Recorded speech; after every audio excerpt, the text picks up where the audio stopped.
श्री अकाल जी सारे नूं। असी TVS RR की सर्विस करन जा रहे हैं। देखो ये है TVS RR 310 cc।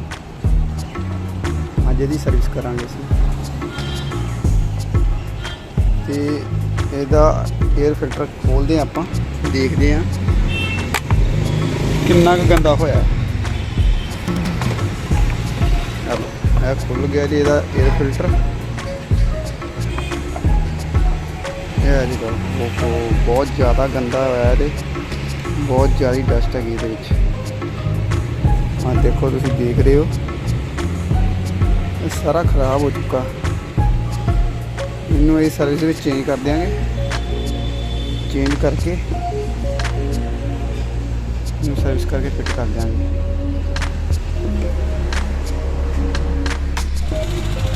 जी लो हम ये हो गई गड्डी साडी सर्विस हम कंप्लीट हो गई। वॉश वॉश भी करवाता, सर्विस भी करवाती, डिस्क पैड भी पै गए।